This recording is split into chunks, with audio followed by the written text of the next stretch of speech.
My husband took me to a fancy restaurant, said he had a surprise. I thought he was finally going to propose after 7 years together. Instead, he handed me a plane ticket and said, "It's a one-way flight to your mom's. You're holding me back." I laughed. Then I handed him a flash drive and said, "Funny.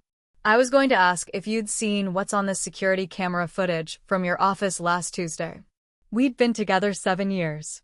7 damn years. I was 29 when we met. Now I'm 36. I gave him the best years of my life. The years when all my friends were getting married, having babies, starting families. I waited. I waited through 2 layoffs, his second master's degree, moving for his job twice, and all the times he said now's not the right time. And the whole time, I loved him. I supported him. I paid half the rent, even when he made twice what I did. I cooked. I cleaned. I showed up at every work event and smiled and played the role. So when he told me on a Thursday morning, "Wear something nice tonight, I have a surprise for you," I thought, finally. I thought my patience was paying off. I thought maybe he had finally realized I was worth choosing, officially. He even made a reservation at the Copper Birch. That's the restaurant we went to on our first real date, back when he used to bring me flowers for no reason and text me that he missed me in the middle of the day. The place has a 2-week wait list, and it's not cheap. I spent 2 hours getting ready. Hair, makeup, nails. I even put on the dress he once said made me look like someone you'd see on a movie poster. It still fit. When I got there, he was already seated. He looked nervous. Fidgety. He didn't even compliment me. Just said, "You look nice," without even looking up from the wine list. We made small talk. Appetizers came. He barely touched his food. Then he reached into his jacket pocket and pulled out a white envelope. My heart stopped. I smiled, trying not to seem too eager. "What's this?" He slid it over the table. "Open it." I opened the envelope, my hands actually shaking. It felt thick. Thicker than I expected a ring box to feel. But I still thought maybe it was a letter or something sweet leading up to a proposal. I pulled out a paper ticket. A printed itinerary. It was a one-way plane ticket. To Ohio. My hometown. Leaving the next morning at 9 a.m. I laughed at first, thinking it was a joke. "What's this?" I said again. He stared at me for a second, then took a deep breath.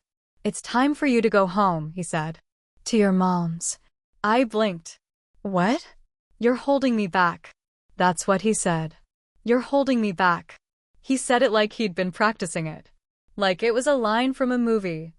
I sat there in complete silence for a full 10 seconds. I know because I counted them in my head so I wouldn't cry. My whole body went cold. Then I smiled. And I reached into my purse and pulled out a flash drive. I placed it on the table right next to his wine glass. "Funny," I said. "I was going to ask if you'd seen what's on the security camera footage from your office last Tuesday night." His face changed instantly.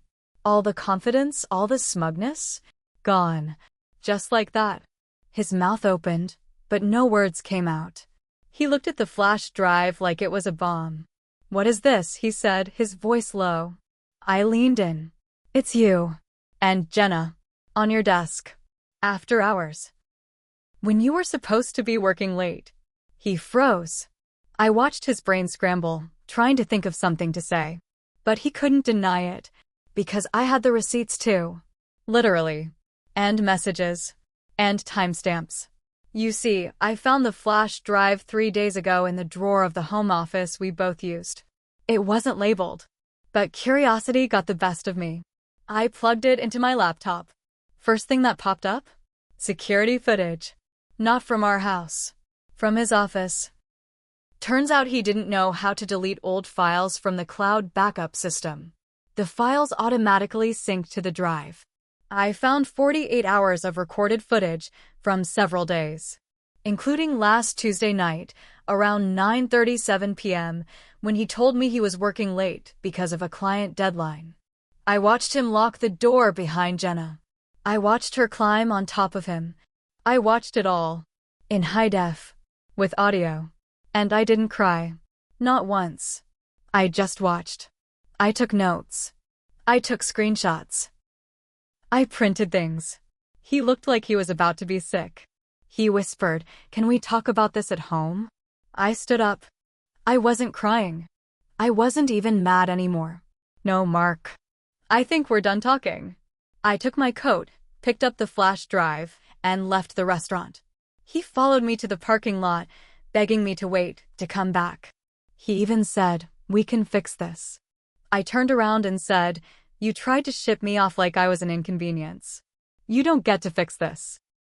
Then I drove to my sister's place. I told her everything, and I never looked back. 2 days after I walked out, Mark emailed me.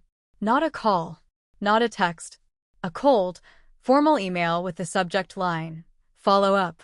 Like we were strangers in a meeting. He said, "I know you're upset, but I think we both need to handle this like adults. I'd appreciate it if we could sit down and talk calmly, face to face. Let me know when you're ready." I didn't reply. He sent 3 more emails over the next few days, each one more desperate than the last. But I stayed quiet, because while he was begging for a calm talk, I was meeting with a divorce lawyer. Not just any lawyer. This was my cousin's wife's sister. She was a shark, and she didn't like men like Mark. She listened to everything. The years of lies. The flash drive. The receipts. She looked me in the eye and said, "We're going to destroy him." I told her I didn't want to ruin his life. I just wanted out. I wanted what I was owed after 7 years. Then she asked me something that stuck in my head. "Do you think he's hiding money?" I paused. That had never crossed my mind. Mark always handled the big bills, mortgage, his car, insurance. I just paid for the groceries, small things, and half the rent in our early years. He made good money. He got promoted 2 years ago. But our lifestyle hadn't changed. No new furniture. No upgrades. We didn't even go on a real vacation last year. And suddenly, a few things clicked in my head. There was the time he freaked out when I accidentally opened one of his bank statements. The locked drawer in the home office. The way he never let me use his laptop. I told my lawyer everything. She hired a forensic accountant. 1 week later, I was sitting on my sister's couch, eating leftover Chinese food, when I got a call from the accountant. He said, "You're going to want to sit down." Mark had a secret account, opened 3 years ago, under a business name I'd never heard of.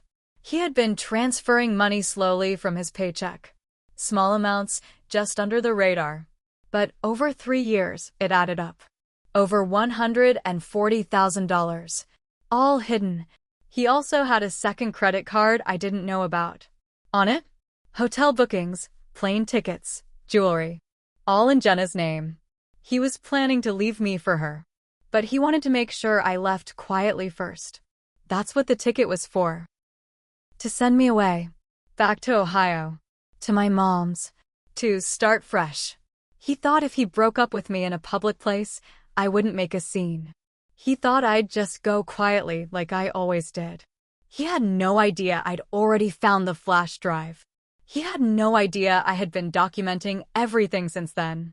He had no idea who he was really dealing with.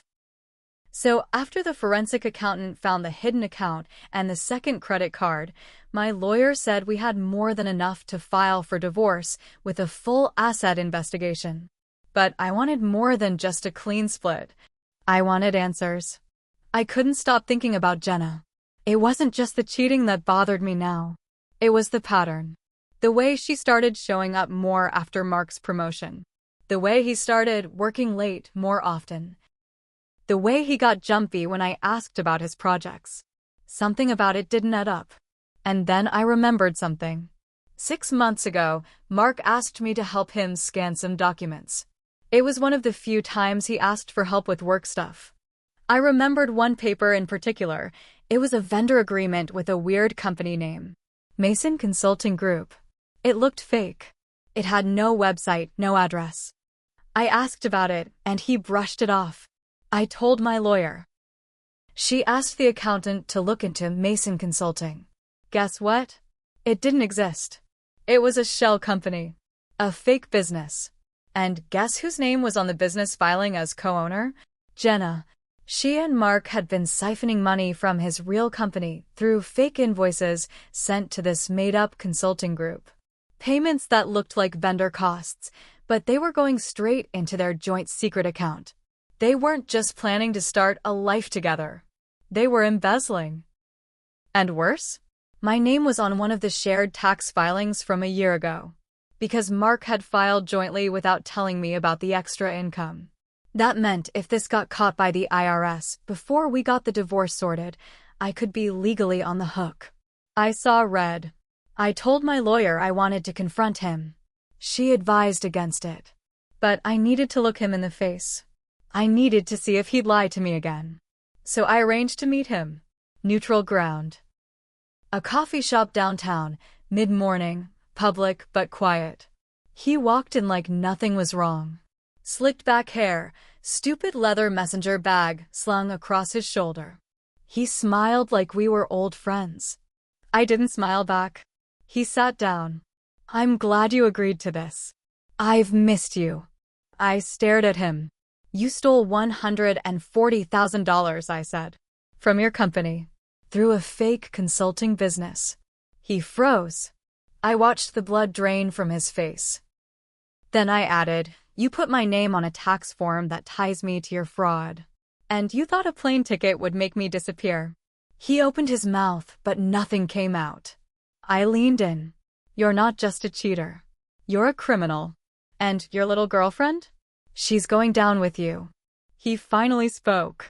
You don't understand. I had no choice. We were just trying to get ahead. It was going to be temporary. I laughed. Right in his face. You were going to leave me with nothing. You filed all that under my name. You would have let me take the fall. He looked around like he was scared someone might be recording. I stood up and said, the flash drive wasn't the only thing I have. Then I walked out. The next day, I met with the legal department at Mark's company. I had everything neatly organized, copies of the fake vendor payments, emails between him and Jenna, bank transfers, and even the security footage of them in the office. I handed it all over without emotion. I told them plainly, I don't want anything from you except for you to know the truth before you're the next ones he screws over. They were quiet. Too quiet. The HR rep said, we're going to need some time to look into this. She thanked me, but I could see the horror behind her eyes. 2 days later, Mark was fired. Not a warning. Not a suspension. Fired on the spot. I heard about it from a friend who still worked there. They escorted him out with security. Word spread like wildfire. Jenna didn't show up to work the next morning. Or the day after that. She wasn't just fired. She was under investigation too. But here's the part that really sealed it. She turned on him. When the company pressed charges and handed the case over to law enforcement, Jenna panicked. She gave a full statement. Emails, passwords, call logs. She told them everything, including how Mark had forged some of the tax papers under my name. That's when the state got involved. An IRS rep even came to my lawyer's office. Thankfully, once we showed them proof I had no access to those filings, they cleared me. Mark wasn't so lucky. In the divorce court, it all came out. The cheating, the fake accounts, the fraud. He tried to act like a victim. He said I ambushed him, that I blew things out of proportion, that I was just bitter. The judge didn't buy it. I was awarded the house, the joint savings, and full legal separation from anything tied to his business mess. Mark walked out with nothing but his clothes and his debt. Jenna ended up avoiding jail because she cooperated fully. But she was slapped with a huge fine and banned from working in finance ever again. Mark? He wasn't so lucky. He pled guilty to wire fraud and falsifying documents. He got 3 years probation, 6 months in a county facility, and a felony on his record. He's now living in his brother's basement in Indiana, working a warehouse job for minimum wage. I'm not going to lie. I made mistakes. I stayed too long. I ignored red flags. I trusted someone who didn't deserve it. But I also fought back. I protected myself when it mattered. I didn't just walk away. I made sure he felt it. I've started fresh. I moved to a small place in Colorado and started working at a nonprofit. I'm not rich. I'm not in a new relationship. But I'm finally at peace. Sometimes revenge doesn't look like fire and fury. Sometimes it looks like a quiet morning with coffee, knowing the person who tried to break you is living in a basement with a record and nothing to his name. And that you're free.